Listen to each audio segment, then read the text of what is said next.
Well, good afternoon, everybody. For OME-RESA, I am holding a webinar here on cataloging. I'm going to cover cataloging both in Blue workflows and in Blue Cloud. So I'm going to show you a whole bunch of different things.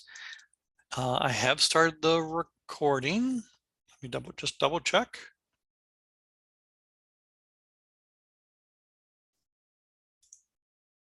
It's not showing I'm recording, so let's try that again. Oh, it does say I'm recording. Okay, interesting. I'm getting different notifications from our friends at Zoom. All right, so let's go ahead and close the screen and let's just launch right on into workflows. So I have kind of expanded my screen here so that we can see what's going on. But during most of today, we're going to cover the topics down here under the cataloging wizard group. And before we even touch anything, I'm going to go out here to the INFOhio website. And on the INFOhio website, in the upper right-hand corner, there are 4 icons. And the one on the far right, and to me, it looks like a book with a little bookmark hanging out. If you click on that, that'll take us to the Workflows Handbook. And here we have a section here for cataloging. So let's go ahead and click on that. And essentially what we've done is in Workflows, if there is a wizard or a button over here, we have written up a manual section for it. With the exception of cataloging, we've kind of done a lot of one-to-ones, but then we kind of get into broad ideas as well regarding cataloging. You know what I'm going to do? I'm going to stop my video just because it's kind of taken up some room, some real estate here on the screen. So let's get me out of the way. You all know what I look like. I look the same. So let's stop that and let's dig right in here. So in the cataloging group, here we have a guide here on getting started with cataloging. So I'm going to click on that, open it, and here is what we affectionately refer to as the INFOhio cataloging method. So the INFOhio cataloging method, essentially what we suggest you do is when you go to catalog, check your local database. So check in workflows at all the libraries in the district to see if any of the buildings within your district have a copy of that book. And if they do have a copy of that book, you're going to go ahead and use that MARC record or that record for the book. And if your school district library does not have, if none of the buildings have a copy of that, then you're going to go down and you're going to use this tool called SmartPort. And SmartPort will allow you to connect to these outside resources, find a record, and import it in, and you can then use it for your in cataloging. So let's I'm pausing because I'm thinking here. There's just so much information here. So the idea here, for example, if I look under the cataloging record structure, this is kind of an attempt at a visualization on what the records look like. So you would have one record for the title. And these records, by the way, are known as MARC records, machine readable code, acronym given way back in the 60s or 70s. So machine readable code records, they contain that bibliographic information about the book. They have the author, they have the title, they have the ISBN, they have a description, they have the subject headings, all that stuff. That is all contained in this bibliographic or this MARC record. So if we have one record, we can then go down here and we can link different buildings. And when we go into the cataloging, we'll see that the call number of the entry of the record includes the building code. So for example, for this title, we can have a copy at the high school, and then we could have a copy at the middle school. All right, so we have 2 copies that both link back to that same title. And then if we go down to a little more further, that of this call number, we can have multiple copies, right? We can have copy number 1, copy number 2, copy number 3, copy number, however, the newest Dogman book, right? You probably automatically go out and buy like 4 copies automatically. So those would be those 4 copies would then be linked to the call number because it's for your building. And then that call number is then linked to the title. So let's actually go into workflows and see how this works. So under cataloging, the button here, there's a button down here labeled call number item maintenance. This is going to be like the button you're going to use for like 90% of your cataloging. So let's go ahead and click on that. Let me pull up my list of, whoops, that's the wrong list. My list of samples. And in my library, I am going to look for the title. The title of the book is Christmas Bells Are Ringing. Okay, that's the full title of the book. And if I come over here, I can see that the type is keyword. So by doing a keyword search, I'm going to be searching all of my libraries by title, and which titles have all of those, all 4 of those words in the title. If I come down here and where it says library, if it's just showing your building code, you really do want to search for all to see if any of the other buildings in your district. So if I click on this little drop down, I'll see that there is a building here that's called district. You know, and from working in a school library, you might, or from a school system, you might be thinking, oh, if I search the district, I'm looking at all the buildings in my district. And no, it doesn't quite work that way. This district is actually a fake building in workflows that the system uses for different tasks. So we actually set that to all. That way it is indeed searching everything. And the difference between keyword, browse, and exact. So if I say exact, then it has to be these 4 words in this exact order, no variation. Well, that's not always the case. If I say browse, that would be search for this title, and it'd be like opening a file cabinet drawer. Go to the file cabinet, open the drawer, and show me where all the entries would start with Christmas bells are ringing. So you could do that, and then if you're not sure on the exact title, and then you could then kind of browse forward looking for that title. Or you can do keyword. So let's do a keyword. We do a search, and because there was exactly one match, one record that had those 4 words in it, the record automatically appeared. And I am logged into workflows. My login is associated with this building, STMC. So as a result, when I'm doing cataloging and this kind of stuff, my building will always be listed at the top. If I own any copy of this book, I will see it at the top, and then the rest of these, BV, HS, LI, they are all then listed in alphabetical order by the building code. Okay, so here's mine. So when I do this cataloging and I do the search, my first question to myself is, does anyone in the school district own a copy of this book? And one of the answers is, well, yeah, there it is. The record came up. All right, I did that. So my next question, yes, somebody owns it. So my next question is, does my library own a copy of this book? And the answer is yes, there it is right there. My building code is part of the call number. This is what I alluded to just a couple minutes ago. Your building code and the call number are linked together. So that is the entry. And you can see that this is copy 1. So because I own a copy of this book or this title in my school district, I want to add in a second copy. So I come down here and I click on the button Add Item. And when I do, it's going to add in copy number 2 and is now waiting for a barcode number. And it's got all these little drop downs that I need to fill in. So if I come along here and say, all right, type of book, what type of book is this? Well, this is a nonfiction.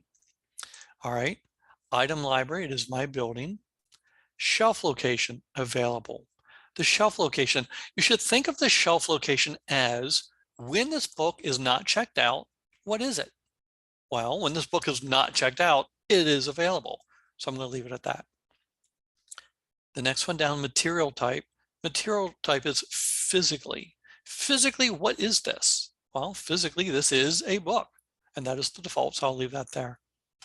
The next one over, if I'm going to go back, kind of bouncing back and forth down here, the next option here is the funding source. If I click on that, this would be a list of who or how you paid for this book.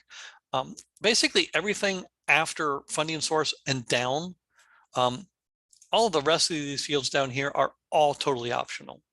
So funding source, do you care? Do you need to track this? No, but if you like to, you can. So let's say the PTA paid for this book. If I put that in my funding source, at any time I can go out, I can run a report of, hey, all the books that the PTA or PTO bought for me, how many times did they check out? I could then take that number, send it to them with a nice little thank you and say thank you for all these books that you have supplied to the library. They checked out 212 times this year.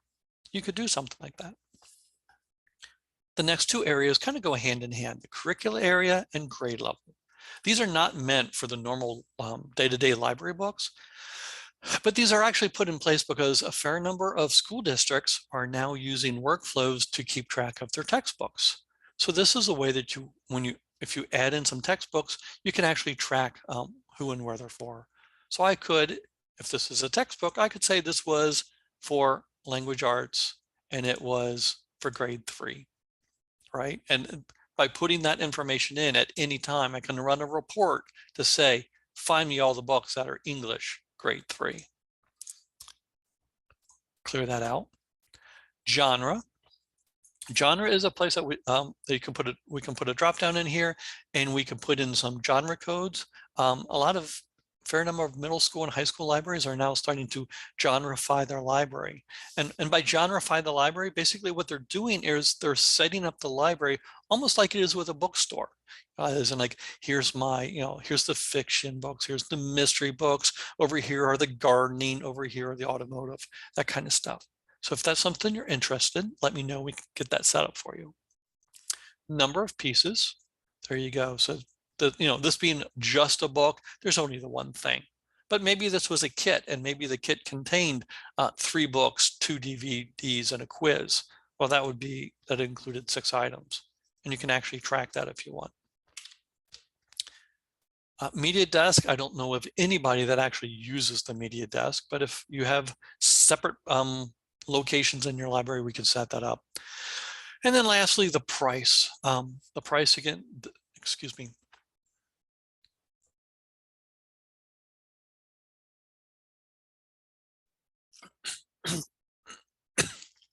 Excuse me. The price is used that when this book is like either lost or you want to know the value of the library, the system will use this. So if a child loses a book, when you bill the child for that lost book, it grabs the price here from this box right here. My default price is $10.99, but at any time I have the option that I can override that. You want to make sure that it has the option to circulate. Otherwise, if you have that removed, you cannot check the book out to anybody. So we keep that turned on, and then we leave this permanent to show that it is part of our permanent collection. Down here, we have 3 note fields. We have a circ note, a public note, and a staff note. So anything you put in the checkout or the circ note will appear as a pop-up on your screen during checkout and check-in. So maybe, yeah. So again, maybe that idea that if this was a kit, you could say that it's 3 books, 2 DVDs, and 1 quiz booklet. You could put that in the description, and when you check it out, that message is going to appear. You can stop, double check to make sure they're all there, and go ahead and check it out. And then same thing when you check in, that same message will appear, prompting you to double check to make sure, is all of that there? And if so, go ahead and check it in. The next option is the public note. The public note will show in on the screen in iSearch or Fetch. So if you want to do a notation that this paperback is in the second spinner from the left or something like that, or over there in the corner, you can actually put that in the public note. Or if it was donated by a parent or an alumni or in memory of someone, you can include that in the public note. And when someone searches for it in the online catalog, again, that message is going to appear.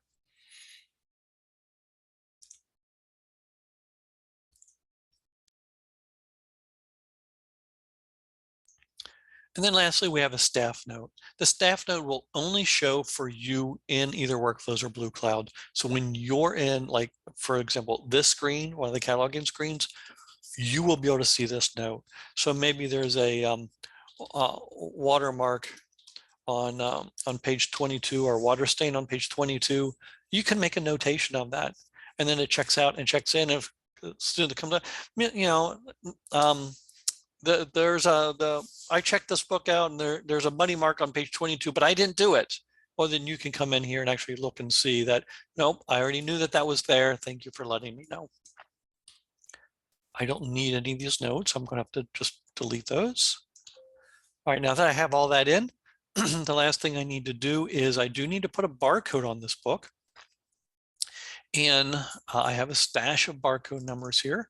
So let me grab one, come over here, paste it in. So in real life, if I had these barcodes printed on labels, I would peel that label off, slap it on the book, and scan that barcode. And when I scan that barcode, it's going to put the information here, and it is going to save my work at the same time. So if you are using the pre-printed out barcodes, known affectionately referred to as dumb barcodes, you will print those out ahead of time. During the cataloging, you save that as your last step, peel it off the sheet, slap it on the book, scan that barcode, it will then save your work. All right, so there's the long-winded explanation. I'm going to go over that again, but before I do that, I want to talk about this whole barcode thing. So barcodes, there are two types of barcodes out there. Like I said, the one I just used is affectionately known as a dumb barcode. So here's the two samples right here. They would have your school district name, and instead of the word dumb labels, it would have your school name. Okay, your building, and then it has the barcode as the slashes, and then the barcode number underneath it. So these are known as dumb barcodes because you'll pre-print them out, or you can buy them in advance, and you have them lying around for whenever you need them. Okay, so to me, there's like positive and negatives to using this. So the positive is after assigning the barcode during the cataloging process, when you put that label in the book, boom, you're done. That book is now ready to check out. Okay. The negative would be they must be printed out in advance.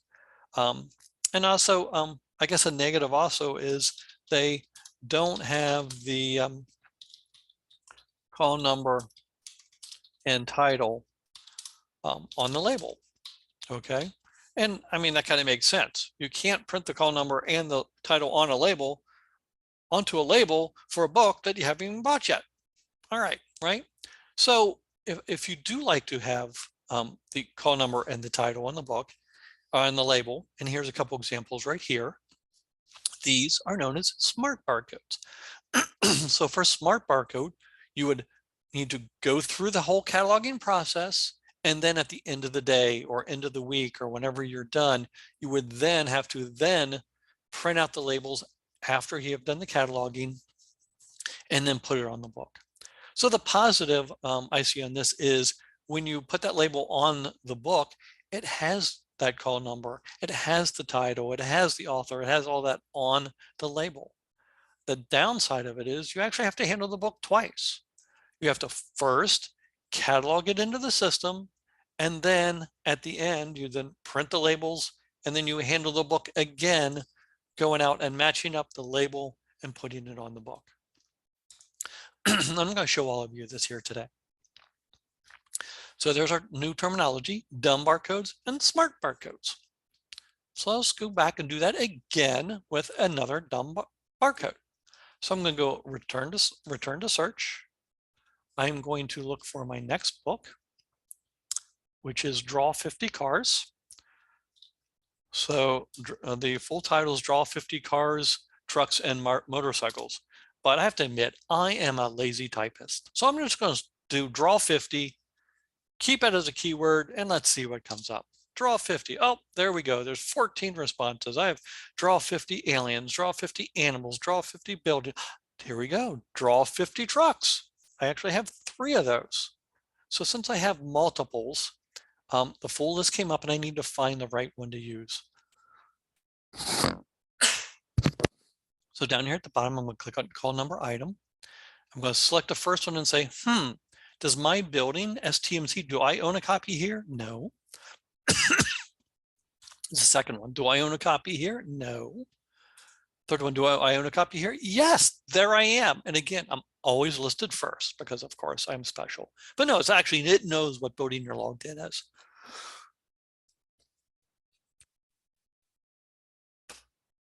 Okay, so here we go. This is the one I want. So I can either double click on the title here, or I can click the modify button down here. And again, so our first step is, does anybody have a copy of this book? Yes. Second question, do I own a copy of this book? Answer is yes. So I click on add item. I work my way down the list. Is this a nonfiction? Yes. Is it available? Yes. Material type, is it a book? Yes. Who paid for this one? I'm going to say the birthday book club paid for this one. I'm then going to come down. I'm going to charge $19.99 for this one. I do not need circulate and permanent already checked. I do not need to add a note of any kind. So I just come up here, get my dumb barcode, peel it off, put it on the book, scan it, and when you scan it, it saves. Let's do one more. Return to search. All right, let me get my title. My title here is Little Women.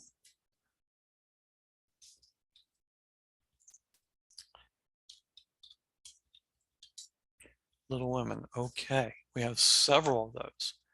We have 4. So I click on the first one. STMC. Nope. Nope. Nope. Last one. Yep. I already own a copy on this one, and I want to keep my copies together that way. The reason I want to use the same record is if someone looks for this in Fetch or iSearch, both copies will show up on the same search as saying, hey, I own 2 copies. But if I have one up here and one down here, it's going to show on 2 totally different records. So you have one over here and I've got one over here. Let's go ahead and double click on this.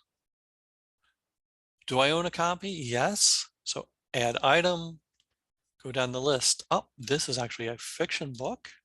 It is available. It is a book. The price is 1, 2, 3, 4. Scan barcode and save. So there you go. The steps are actually, very straightforward.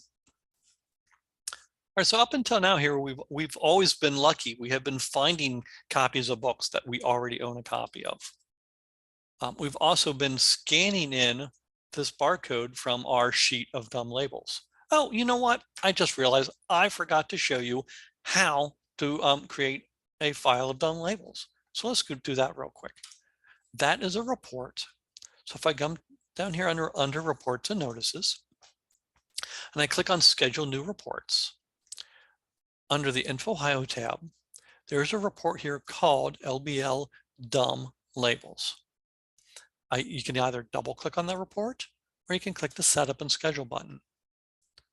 I'm going to go to the tab that says select library, and from the library I'm going to select my building, which is STMC. I'm going to go to the label options tab, and I want item barcodes. I want it to print my school district, and I want it to print my school. And then down here says number of labels. These are designed to be printed on Avery 5160 labels, which are 32 a page. So 30 would give me 1 page, 60 would give me 2 pages, 90 would give me 3 pages, right? All right. So let's just go back. We're just going to do 30. So all I did was I selected my building, confirmed I wanted 30, and said run now. That's all I have to do. And when I go to display finished reports, there's my labels right there. When I open it, I only need to have view result to be selected. And when I do, those labels will open here in Word and they're ready to print. All right. Now that we know how to get dumb labels that we can use during cataloging, let's show you how that you can use the automatically generate. There's an option in here to have the computer automatically pick the next available barcode. And what you would do is here under call number item maintenance, you do a right click and say properties. So every one of these buttons, again known as wizards, every one of these wizards actually has this option of set properties. And you can come in here and you can set what you want the defaults to be. And under behavior, I can come down here and say auto generate that item ID when adding an item. Come put a check mark there and say okay. I'll click on call number item maintenance. I'm going to look for my next book, which is Wanted Mud Blossom. I did tell you I was a lazy typist, right? Wanted Mud Blossom. There's 2 copies. This one here, call number item maintenance. Does McKinley own a copy? Nope. Does anyone here own do I own a copy here? I do own a copy here. And that is not what I wanted to do. So let's find a different book. Wrong list. Here we go. Let's do a view from Saturday. And there was only one book with those 3 words in it, so it immediately came up. So on view from a Saturday, does McKinley, STMC, does McKinley own a copy of this book? No. In fact, the only building that owns a copy is the high school. And as the high school is part of the call number, so there's no call number for my building. So I have to click on add call number. And when I do, it's going to prompt me, oh, hey, you're logged in as STMC. I say, okay. It has now created an entry for STMC. And because of that auto barcode, it filled in the next available barcode number. And now I work my way down through the list of what type of book is this? Well, this is a fiction book. It's available. It's a book. And my default price is 1, 2, 3, 4, and save. There we go. And then after I did that, now it did copy the call number that was used at the other building.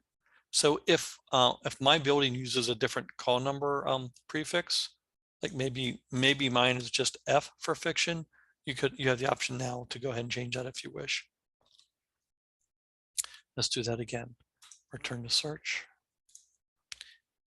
Hero, crown. So I'm looking for the hero in the crown. Hey, I got lucky. There's only one building in the district that owns this, and it's the high school. So do I own a copy of this book? I'm sorry, the first question is I do a search. Does somebody in the district own a copy of this book? Yes. Do I own a copy of this book? No. So therefore I click on add call number, double check this is my building, say okay. It fills in the barcode, and then I go through fix what needs to be fixed and save. Now these steps I have written down, they are out here under the cataloging manual section under call number item maintenance. Okay, but if I click on this guide, it's we take about 5 pages here explaining everything I've just showed you. Or we do have a video tutorial that's basically showing exactly what I just did, those brief steps with it.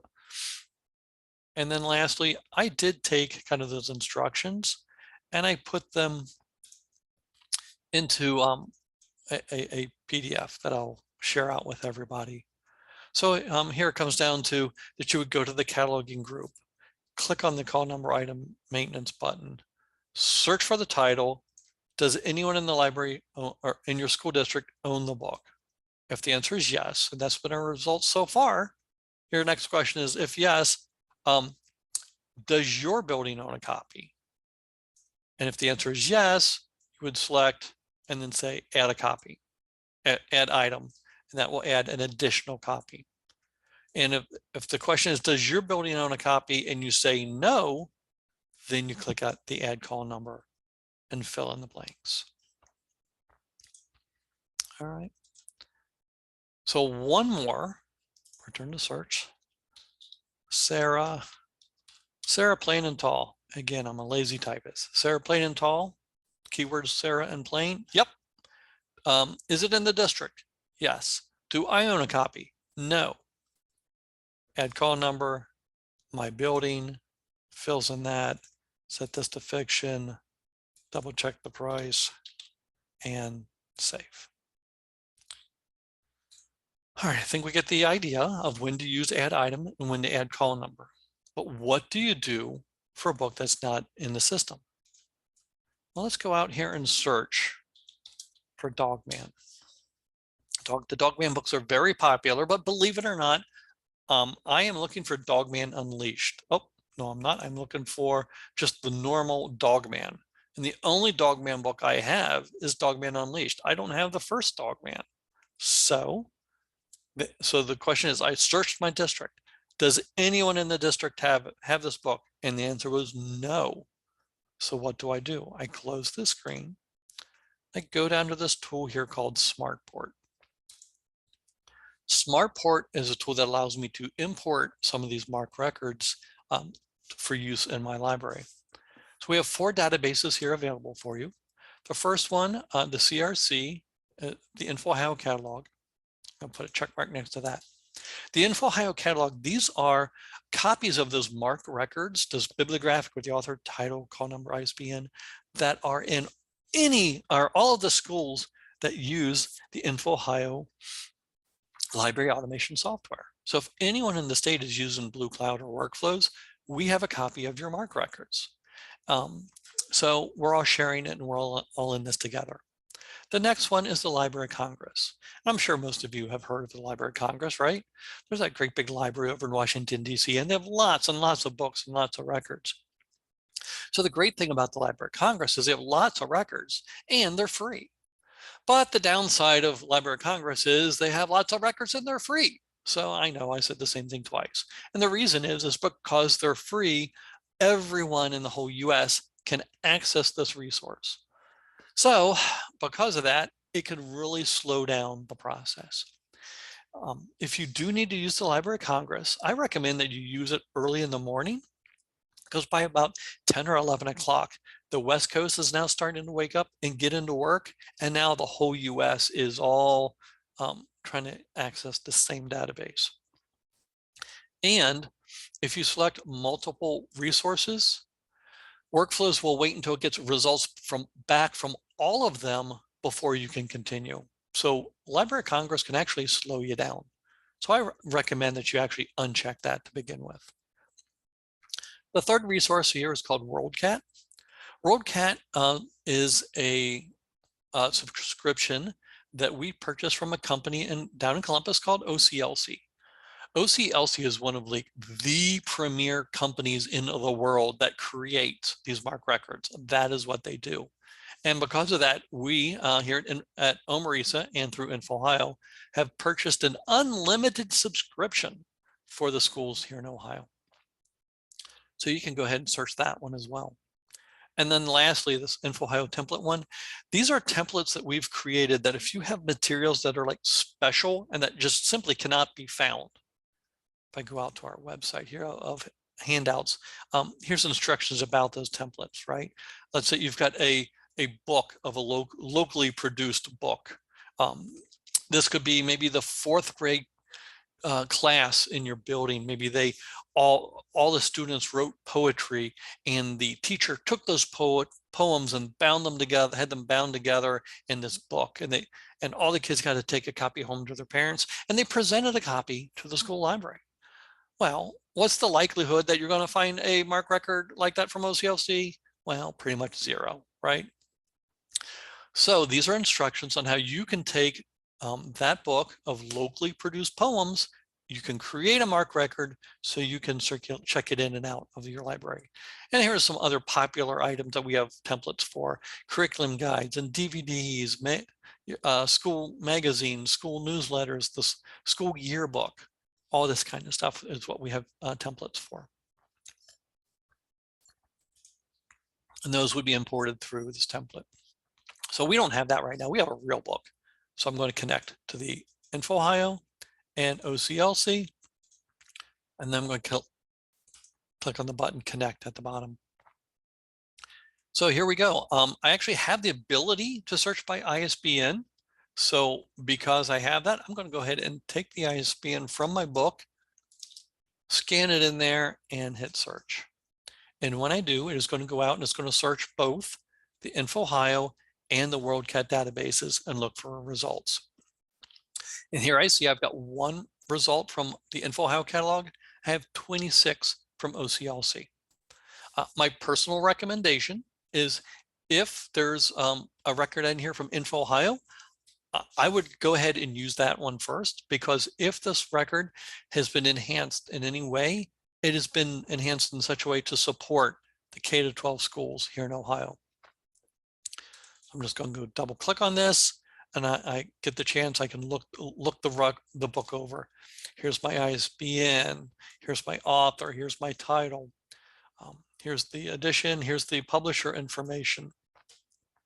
Here's some notations about awards and book reviews. Here's an abstract on what the book's about.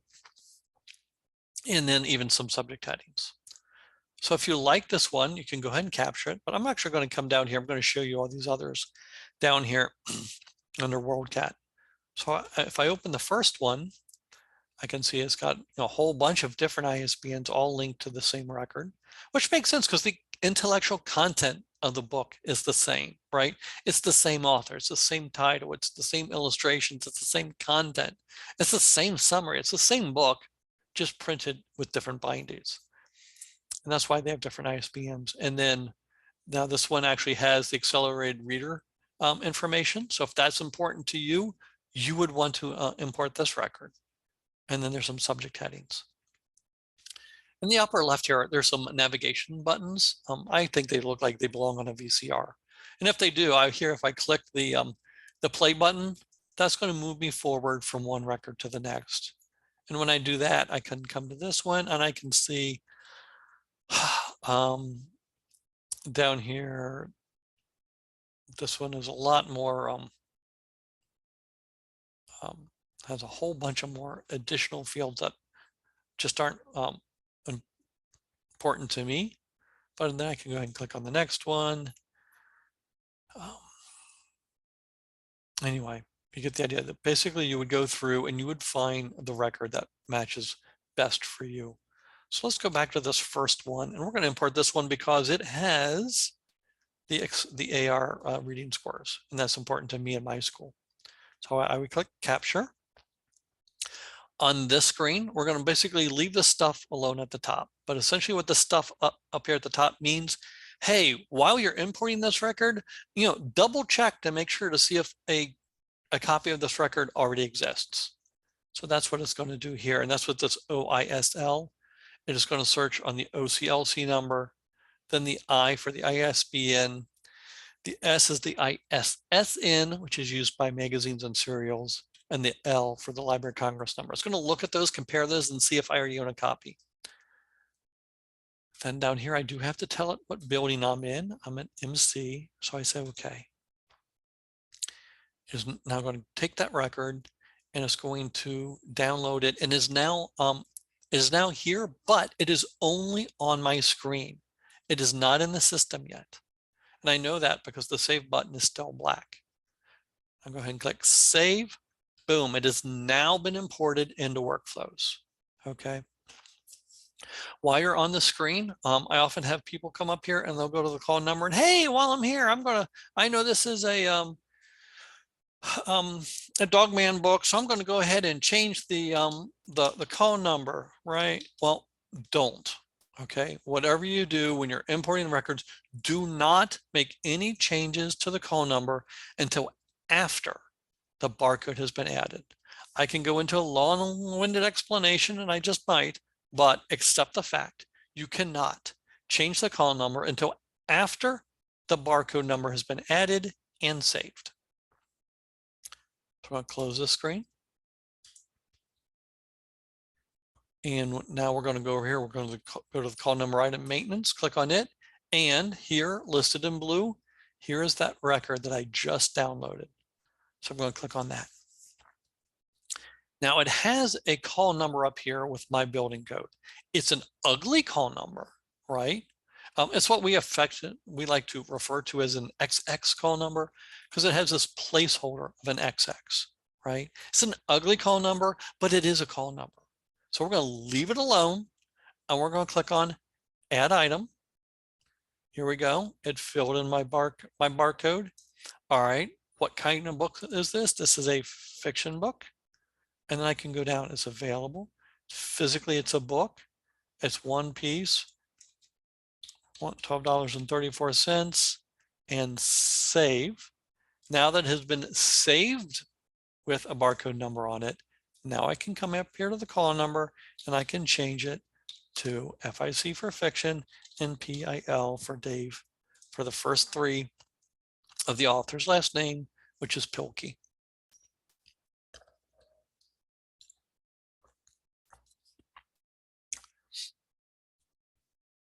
So while up until now, before we did this book, all of the books we had before were like already in the system, and we could like look at the previous call number to see what did the other library use, so I can compare it. So between the call number and this type, your question is probably like, Jim, how do you know?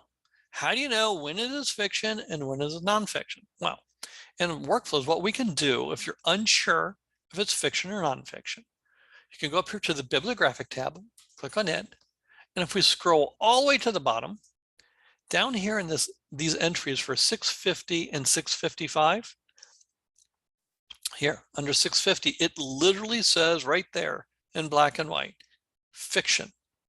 There we go. I now know this is a fiction book. All right, and because it's fiction, that's why I'm doing this. And in my library, all the fiction books have a prefix of FIC followed by the first three of the author's last name. So the answer for the call number is look to see how are the fiction books in your library, how is the call number organized? I mentioned earlier, some schools just leave it at just an F because that means fiction. Others have it as FIC. So do whatever is done in your library. All right, let's close this and let's do another one. We're now going to look for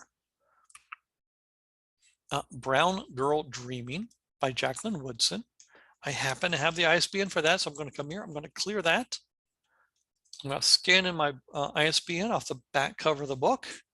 And when I do, here we go. Here's a copy in the INFOhio database. I can open it. And it looks good to me, so I'm going to capture. It remembered that I'm at STMC, so I'll leave that alone and say okay. Again, it is just temporarily on my screen. I think I clicked OK.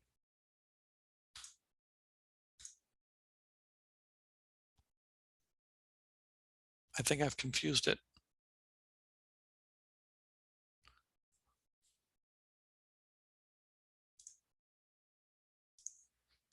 Okay, sorry about that. A little bit of a glitch. This is my test library, just to warn you. So you should not be seeing anything like that yourself, but there was a little hiccup there. All right, so I selected it, I captured it, I now saw save. It is now in my database. I go ahead and click the close button. I can leave SmartPort open, but if I go to call number item maintenance, there's my title, Brown Girl Dreaming, add item. It filled that in, nonfiction. Jim, what is this? I don't know. All right, let's go to our bibliographic. And if I scroll down, look at my 650 marks, I can see that I've got a couple entries that, one says it's a couple here that says it's poetry and one says it's biography. So if I actually look under the description, these are poems based on the her life. So I'm going to put these in my poetry area. So if I go back to call number item maintenance, poetry is nonfiction, so I'll leave that alone. It's available. It's a book. I'll make this an expensive book, $19.99. Save. Okay, great. All right, Jim, where do I put my poetry books? What do I do about the call number? Well, you have two options. The first is you can, in your library, you could go, for example, and up here under common tasks, you could do a search for poetry and see where are the other poetry books in your library. Okay. Or the other option is you come here and click on the bibliographic, and here at the top is a field called the 082 right here. This right here has a recommended nonfiction call number.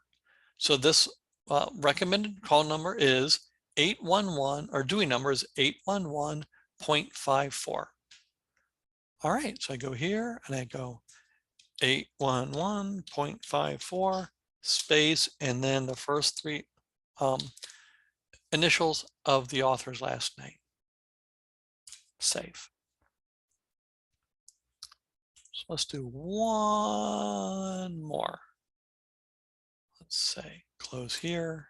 And by the way, the reason I keep having you by closing this item maintenance screen, that makes it so after we import the record and we click on call number item maintenance, that record that we just imported then becomes this blue line for us. So let's, now up until now, we've also been looking by ISBN, and maybe that doesn't always work. You may do a search by ISBN and find nothing, which is possible. All right, maybe you've got the newest Scholastic version of this book and there is not a record out there with Scholastic as the publisher.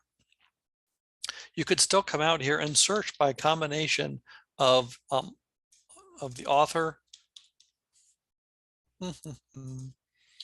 right, and maybe the title. I think there's some salamander books out there by a Martin. Let's find out. Yes, Salamander, Frog, and Pollywogs by Brian Clearly, probably illustrated by a Martin. Here we go, and somewhere the word, oh, here we go. Personal author, Martin Ganoa. So let's go ahead and capture this record for our building. Okay. And save. Close this screen. Go to call number item maintenance. There it is. We say add item. It fills in our barcode. It fills in our nonfiction. I'm going to keep the price. And now I need a call number. Go to my bibliographic. Salamanders, frogs, and pollywogs are 597.8. 597.8. 597.8 space CLE, because the main author is Brian Cleary. Save. It's probably too late to demonstrate now, but every time we came in here and we added an item, you probably saw that it defaults to nonfiction and is defaulting to $10.99 for the price. Those are actually defaults that you can set yourself. So if I close this screen, go to call number item maintenance. If I do it, right click and say properties, here is a tab called defaults. And if I do that and scroll down, we can see that the default type is fiction and the default price is $12.99. So if you're doing a whole batch of books, a large batch of books, they're all fiction books or easy books, you may want to consider coming in, presetting the type, pre-filling in the price. So now when I come in here and bring up, looking for a good one, Trout and Me. Trout and Me, I can come over here and I can just say add item, boom, it defaulted to easy, it defaulted to $12.34. I can add as many copies of this book in basically as fast as I can click the mouse button. So that's where it helps that you can go in, right click, properties, and you can preset your defaults to make your cataloging job easier. All right, now these last several books we went in and Workflows was just automatically throwing out the putting in the barcode number. So now it's the end of the day. I needed to put barcode labels on these books. So let's go down to Schedule New Reports. Here I would run the report LBL item labels. This is the one that's going to give me my smart labels. So I click on that. I go to the tab item selection. For the library, I click on the gadget and I say, hey, I only want the books for STMC. So I move it from the left to the right, so it's under the list selected. Now, if I stopped right now and hit the run now, I would get labels for everything in my library. Well, that's not what I want. I want labels for just the books that I just added. So I would come down to date created, click on this gadget. I'll say on Gizmo November 17th, okay, okay. So now by doing that, I get all of the books at STMC that were added on 11/17/2021. If I go to my label options tab, I have two options available to me. I can run barcode labels or I could run spine labels. So if you want both, you would first run the barcode labels and then run your spine labels or either or. So let me go ahead and hit run now.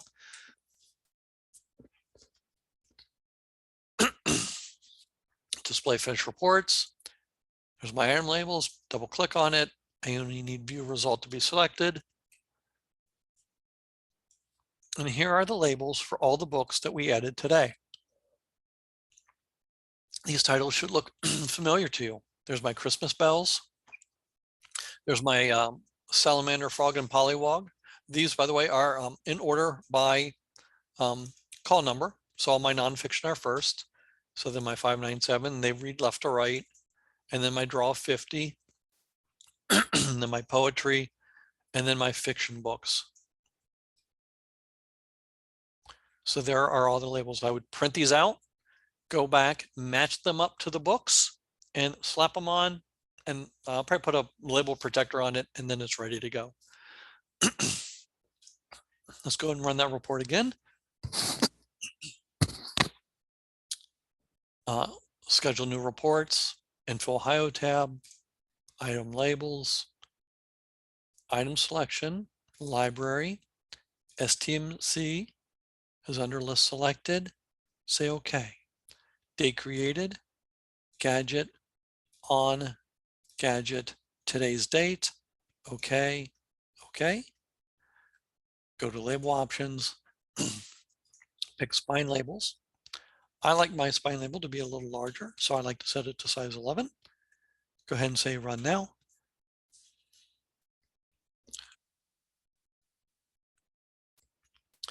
Display finished reports. There's my second report. I can see them in order by time. View, only need view result, say okay, and here are my spine labels.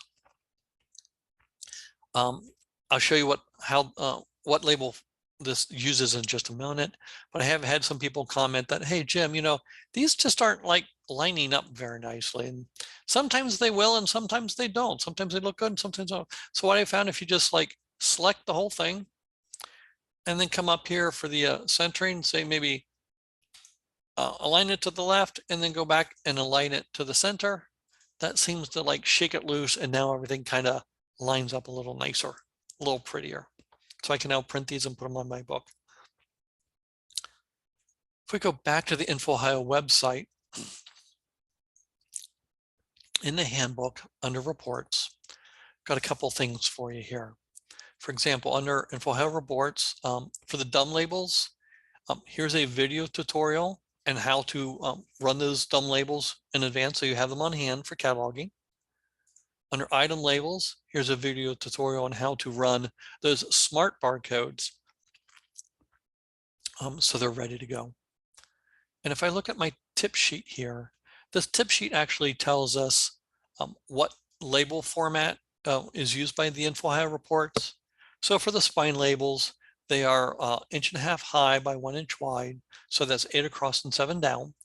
And here's 2 stores that we know that carry them and their stock number. And then down here for the barcode labels, these are designed to be on the Avery 5160. And so there's that documented for you. Okay, so that was our cataloging in workflows. A couple things I want to go ahead and mention while we're in workflows, things that workflows allows you to do. Is under cataloging, there is this button here called Global Item Modify. What Global Item Modify would allow you to do is basically go in and change any one or all of these data elements simply by scanning the barcode. So the way it's most often used is, let's say you have a pile of books, you go out and you put together a cartload of books that are old and misused and just need to be removed from the system. You could come in here, click on Global Item Modify, take the shelf location, set it to discard, and then scan the barcode of the items. As you scan them, it will change the shelf location. As we said, we want to go to thing, it modifies it to say discard. So simply by taking and scanning these barcodes, you can go through and very quickly and efficiently update these books to say the word discard. When you're done with all of that, you can contact me or us here at INFOhio. We will then can then run you a list of, hey, here's all the books that you have marked as discard, whether it be today, this week, this quarter, this month, whatever time period, and say, here's a list of the titles. And by the way, I've now gone ahead and removed them from the system. All right. And all you had to do was go in and scan that book. So that is the Global Item Modify. They're under item maintenance. Oh, you know what? Something that just occurred to me. We added in, let me do a call number search for Trout and me. There we go. So we went in and added all these copies. Something else I forgot to mention to you is, you may have seen that these little buttons here are called shadow call number, or down here, there's a shadow item. If I put a check in this box for shadow item, that means that copy number 1, right? Copy number 1 is shadowed. And by shadowed, I mean it will not appear in iSearch or Fetch. All right. These other 9 copies will, but copy number 1 will not. So I come down to, if I come down to copy number 2 and put a shadow, now copy number 2 is not shadowed, but the other 8 are. So if you want to shadow everything under a call number, you could then come up here, and if I put a check mark here and save, now all 10 copies here at STMC are shadowed. And your next question is probably, okay, that's great, Jim, but why would I do that? Why would you do that? Maybe you have some things that you put in your library system simply so you can check it out. It's not necessary that the students or the staff be able to search for it in iSearch. Maybe you have Chromebooks that you, loaner Chromebooks. Do the students need to know that you have these Chromebooks, or do you want them to come up and ask? All right. Maybe you have textbooks. Do the textbooks really need to be found in iSearch or Fetch? If not, we can shadow them. So here we shadowed everything, either individual items, copies, or everything under a call number. Well, if you see on this title, I also have books at these other buildings. I could shadow them as well by, if I go to modify title and open up that record, I have a button right here at the top that says shadow title. If I do that now, everything that is linked to this title, Trout and Me, will be shadowed from iSearch and Fetch. While we're, all right, so Another thing to look at is this modify title.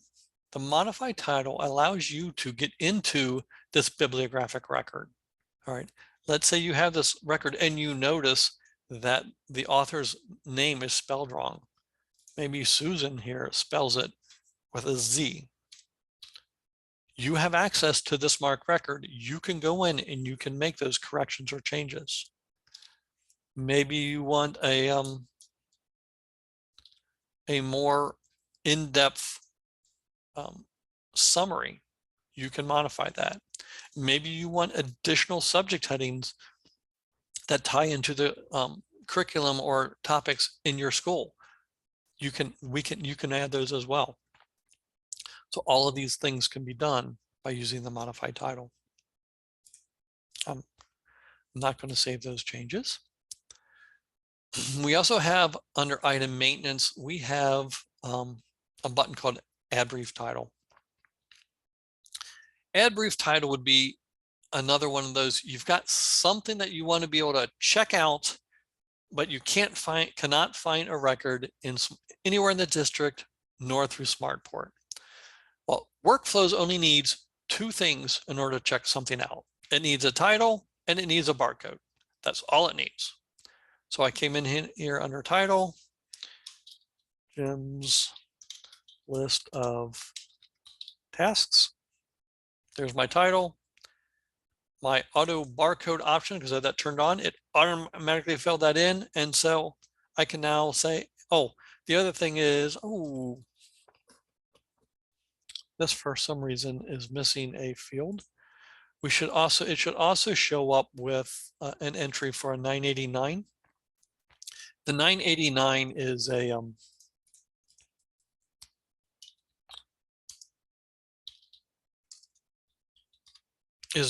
a local tag, and the way we work with this is, remember in SmartPort I said that INFOhio has copies of all the MARC records in the K-12 schools in Ohio that use INFOhio services. Well, that wasn't quite true. The one thing we don't do is anything that has a 989 tag, which would be a local record, we do not. Because if I create this record, does anyone say down in Cincinnati, do you think they're going to need a MARC record that says Jim's list of tasks? I don't think so. All right. So by putting in a 989, okay, that prevents this record from being shared with the rest of the state. By default, anything created under an add brief title is shadowed. So if you do not want it shadowed after you create it, you'll want to go down under modified title and remove that checkbox. So that's the add brief title and modified title. And I alluded to this earlier, but let's go ahead and look at it. In SmartPort, if I go here and connect to just the INFOhio templates and say connect, if I just search for like 4 X's in a row and hit search, you actually get a list of all the different templates we have. And one of those would be something like maybe a laptop computer. So if I go ahead and look at this, the way these templates are set up would be these entries that have an XXXX. For those, you would answer the question of what is the serial number? And you would replace those X's with the serial number. In this entry, you would replace the X's with the district ID number. Now, you don't have to use all of these data elements. You would delete the ones you don't use, but these were all the ones that we could think of. And then you would come down here and say, for example, maybe, if you kept the title of that this is a laptop, well, out here where it says, all right, so the model, I would replace the model, and the brand. When you see something in all capitals, I would actually delete the word brand and replace it with the brand. So let's actually do one of these. Capture, MC, okay. Save, close. I go to my modified title. There's that record that I just imported.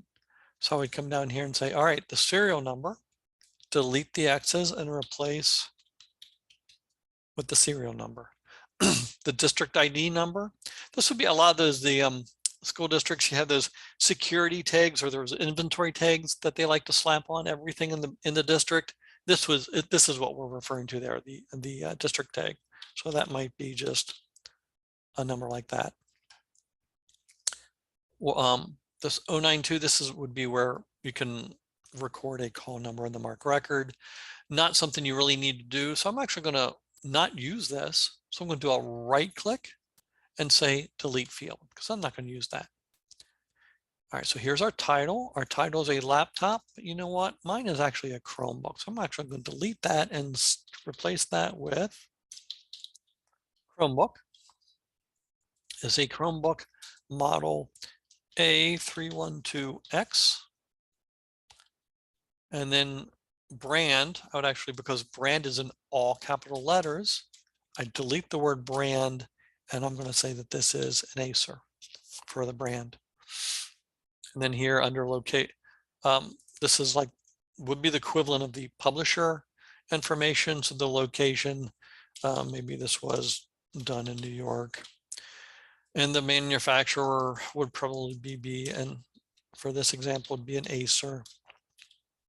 And I got it this year, so it was 2021.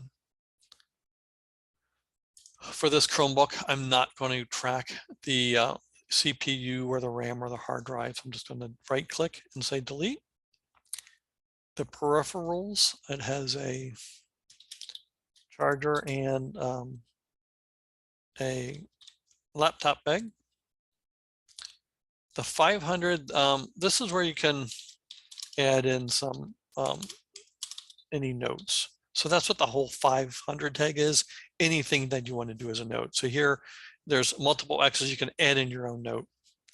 I'm not going to track my MARC record, my thing. The battery is built in, so I don't need to track that. Fiscal year, this was fiscal year 2021. And purchase order 123987. And then I'm going to delete these other two fields. And this last says equipment record. And again, it's a 989. And again, as a reminder, anything with a 989 does not get shared with the rest of Ohio. So I'll go ahead and click our save button. So now that I've created that, I could then come over here onto the call number.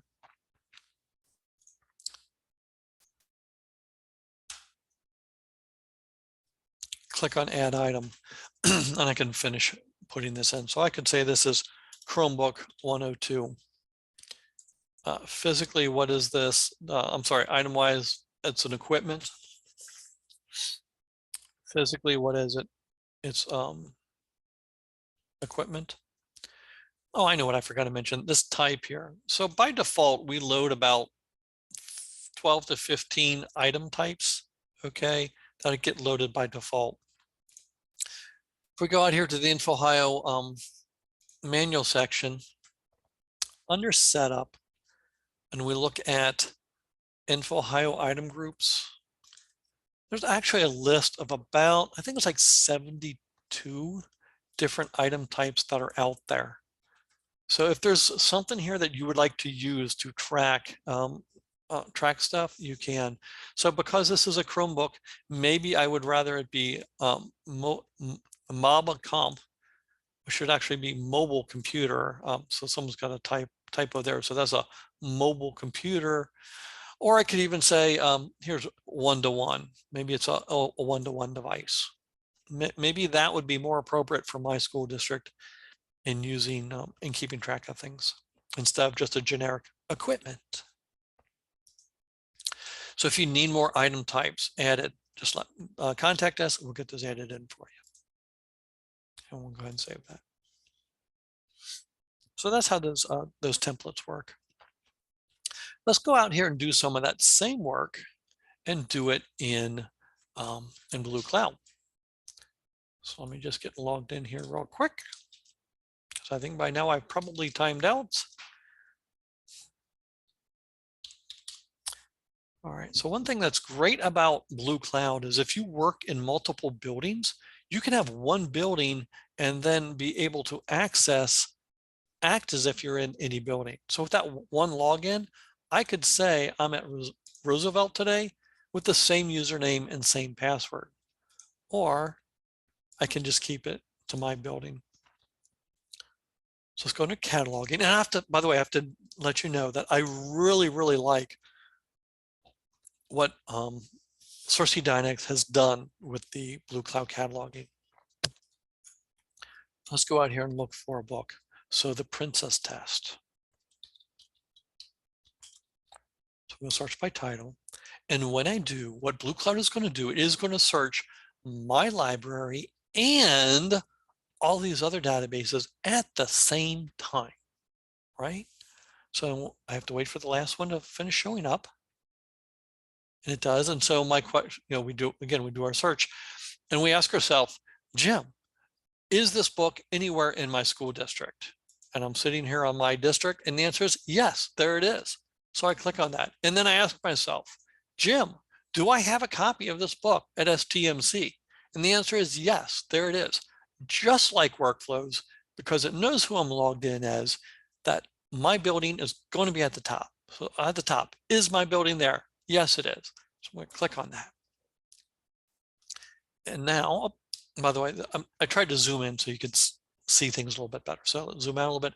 There we go. I'm sitting on my building code here. And the next thing is I then come down and say new item. And it looks like I did not add in a copy properly the first time. Anyway, so again, like I said, this is a test library, so please, I appreciate your patience. It should have, this should have already been filled in and create. All right, so now that it was here, I would have said new item. It would have added in copy number 2. I would come in here, I would take one of my dumb barcodes that I pre-printed, slap it in, and then I would go down the list here. What is this? This book is a fiction. Home location, where is this book when it's not checked out? It's available.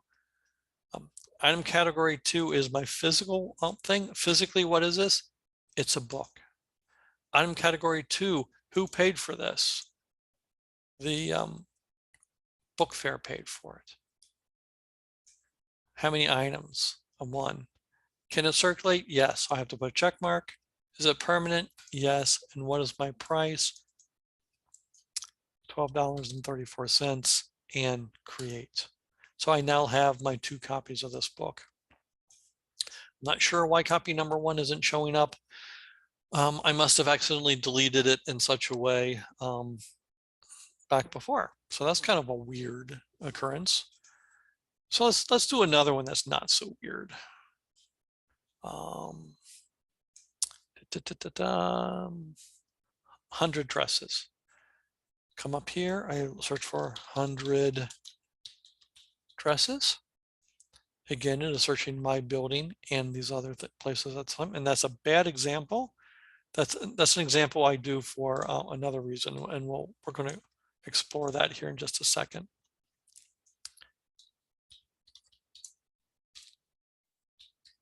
About Dream Warriors. All right, Dream Warriors. Anyone in the district have it? Yes. Click on that. Do I own this in my building?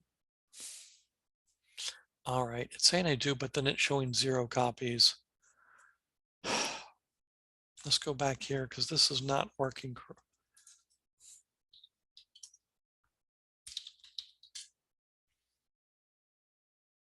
Oh, because it's linked listed as discard. That's why it's doing that. Let's do that, save, close. I bet that's what happened to the other one. So let's all right. Now so does my building have a copy of it? Yes. So there it is. There's the first copy. I want to add on another copy. So I'm using the same terminology as workflows.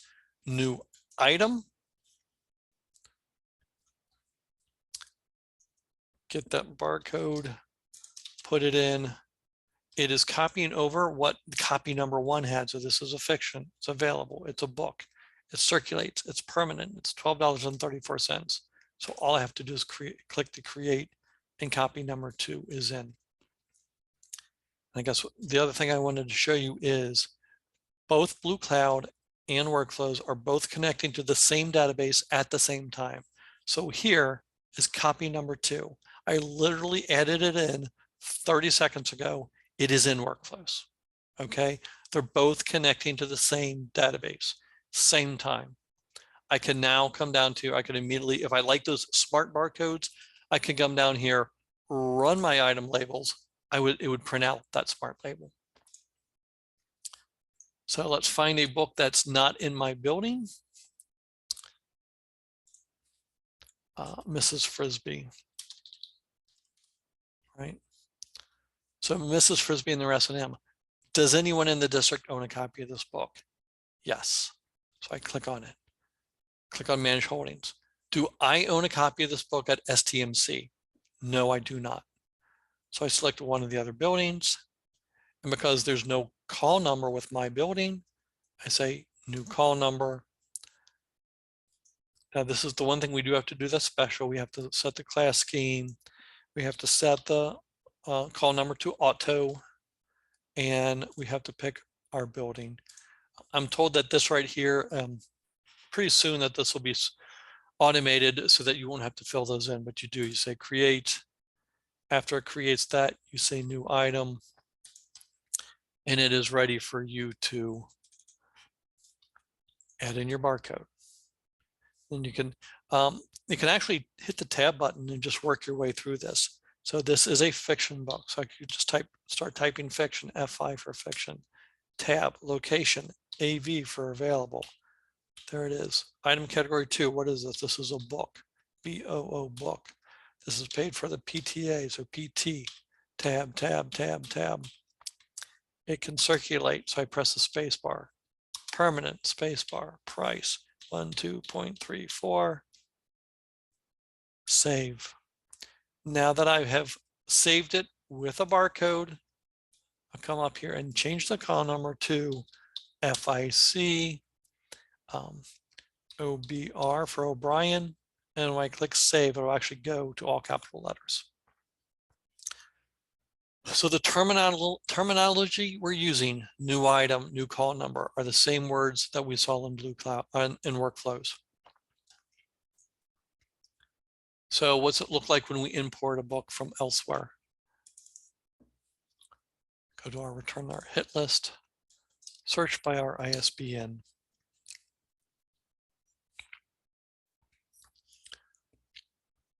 Does anybody in my district own a copy of this book? And by the way, this book is called PSB 11. The answer is no, nobody in my district has it. So I do see some at INFOhio, and there it is. So I can take this, if I click on it, I can then go ahead and review what the book's about. It's got a nice summary, some nice subject headings. Select the second one. Again, nice summary, fewer subject headings. So I'm going to go for the other one because it has more. So I'll select it. I'll say import. I have to come down here and I have to set the classification scheme to AT Dewey Loc, the call number to auto, and the library to STMC. And then I then say create. Now, when you're importing a record from another resource, what I really like, the thought that Source Dynamics gave is, or what I notice is, we're actually working, our buttons are working us left to right. So we clicked on save. We then go over to the next one, which is manage holdings. It has this ugly call number, so it's got a call number. So we're going to skip over call number and go to new item. And then we're going to fill in the blanks. We're going to put in our barcode. I'm going to hit the tab button.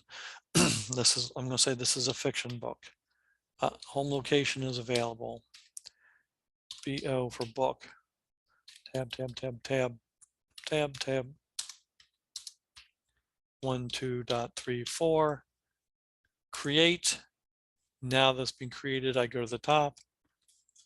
I can set the call number to FIC Williams Garcia, because here's my author's last name as a reminder. You, of course, would have the book in your hand, and there you go. It has been done. And that is how we do those same processes in Blue Cloud. So something I forgot to mention. So when we're looking at Jim's cheat sheet here of the steps, if we search for the title and we ask ourselves, does anyone in your library own the book? If the answer was no earlier, this is in workflows. If it says no, we would have closed that call number on maintenance. We would have then gone to SmartPort. We would have selected our database. We would have searched for our book, found a record and clicked capture, select your library and click OK, hit the save button, and then close that capture. By closing that capture, when we click on call number item maintenance, we could then click on that title that was displayed in blue, click on add item, and fill in the blanks. With a reminder that after you have added the barcode number, you can change the call number. And I have those same instructions here laid out for Blue Cloud as well. So I will share those with you. So again, the great thing is, you know, does anyone in your building own a copy? If the answer was no, we're not changing, we're not closing anything. We're just go ahead and import it, fill in the blanks, and just we're all working from the same screen. And for me, this process, like when we do it in workflows, to me, it kind of lays out as a flow chart. So I kind of built it as a flow chart for you. So you'll come up here and you would like start, and you would go to cataloging group and click on call number item maintenance, and then do your search. And anytime you get to a diamond is like a decision you need to make. What do I do? So the question is it listed? Yes or no? If the answer is yes, then you click on the modify button and you have to ask yourself, is there a copy in your building? And if the answer is yes, you click on add item, fill in the blanks, click save, and you're done. If you got to, is there a copy in your building? And the answer is no, you go to add call number, select your building, fill in the blanks, modify the call number if needed, click save, and done. Or we go back to the beginning of you search for your title. Is it listed? And we say no, you then close call number item maintenance, go to SmartPort, connect, search, capture, close again, and you work your way over to done. So if you're visually kind of a person, there you go. I've got that laid out for you. And lastly, I have a just some reminders on how, if you like that if you like the smart barcodes, here are the instructions on how to set up the auto barcode. And then when you're done, how to then print the barcodes at the end of the day or end of the week. Or if you like being one and done, go ahead and print those done barcodes, print them in advance, slap them on when you're done, and you're good to go.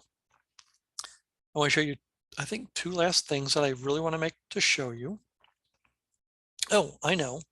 Let's go back to Blue Cloud for a second. So something that Blue Cloud has that Workflows does not. All right.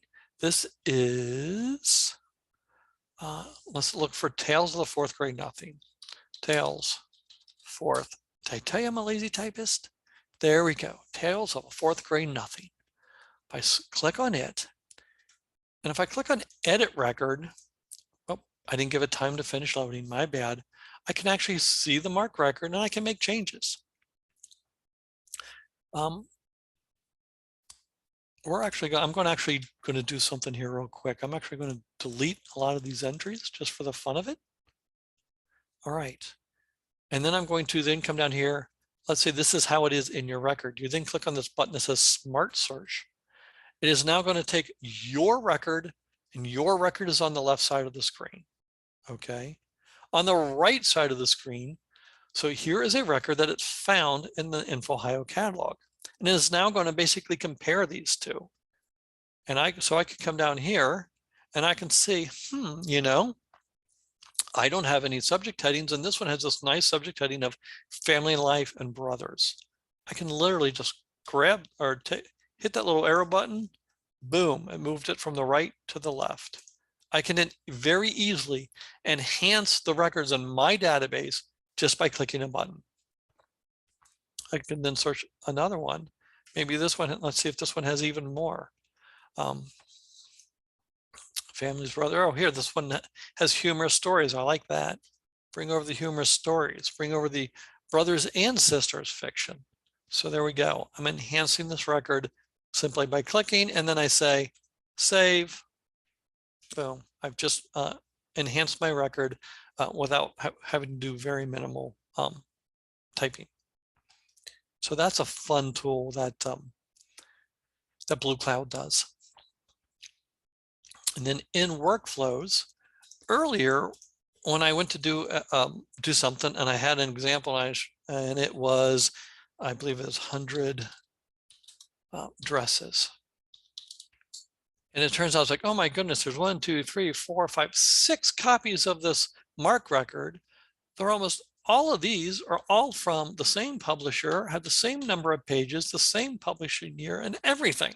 Why do I have 5 of the exact same thing? It's totally unnecessary. So Workflows has an option here called transfer title call number items. And it allows me to combine these records. So I'm going to look in all libs.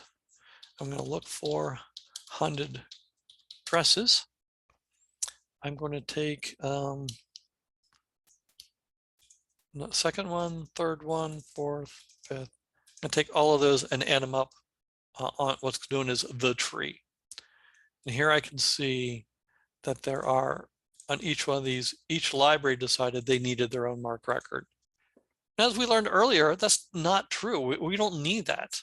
So I can take this one for STWE. I'm going to select that one and say retain for transfer. I'm now going to move it to STRO. So I'm going to select that and say transfer. Then it'll say, tell me that this bottom one that I'm moving from is going to be empty. So we're going to go ahead and remove that. Okay. There we go. Now, these top 3 each have 1, but this bottom one has 2.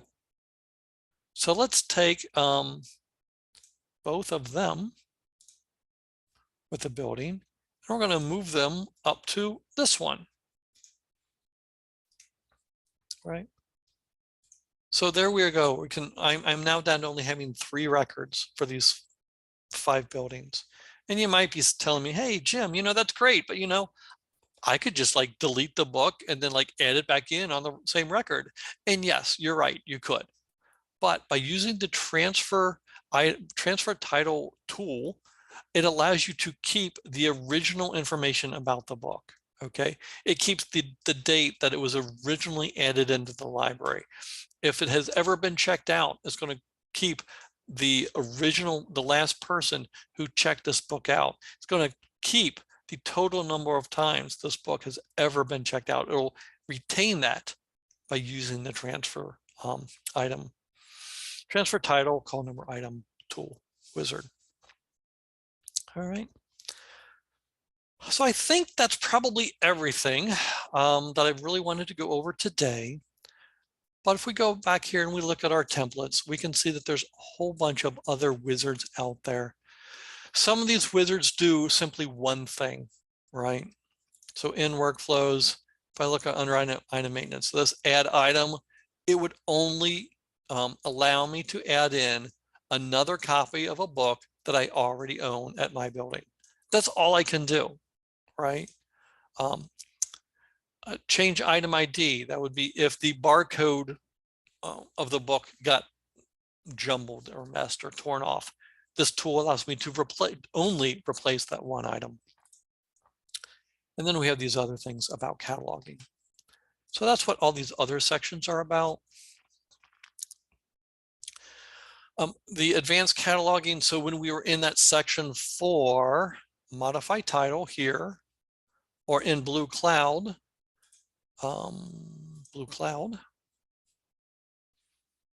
return to hit list.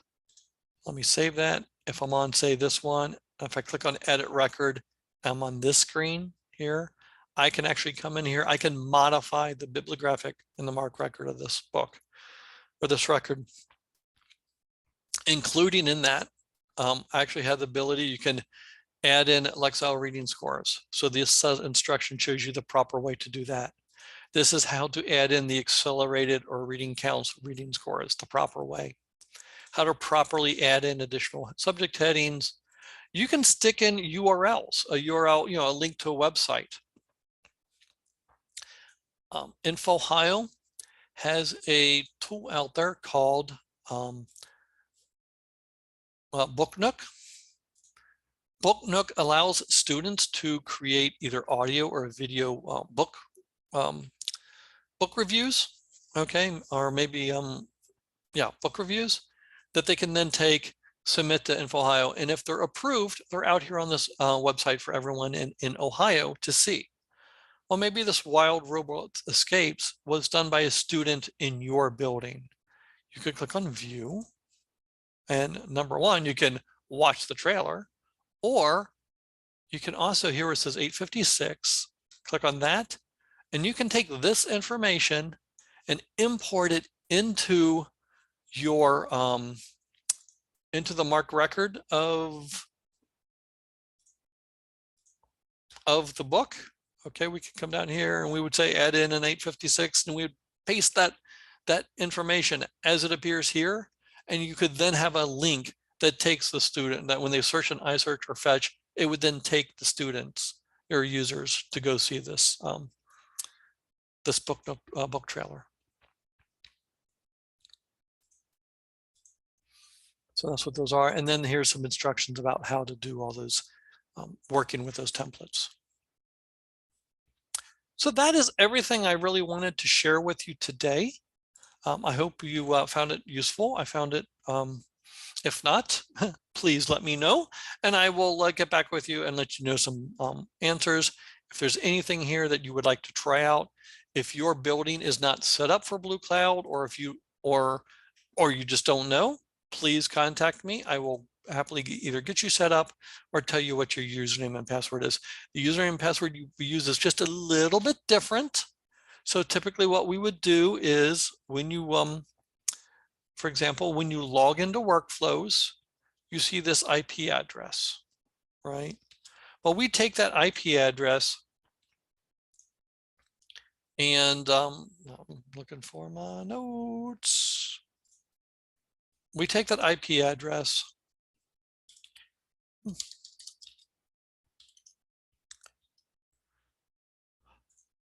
and then we add on what would be your normal workflows login, right? So maybe this is my workflows login on the left, and my OME-RESA.INFOhio is my IP address. We combine those with an @ symbol, so it's your workflows login at OME-RESA.INFOhio.org, and then we use the same password that you would use in workflows, and we do that in all lowercase. Now, if your building is not set up, this may not be ready for you. So let me know if you have any questions, and we'll go from there. All right. Well, thank you, everybody. I appreciate it. I'm going to go ahead and stop the recording.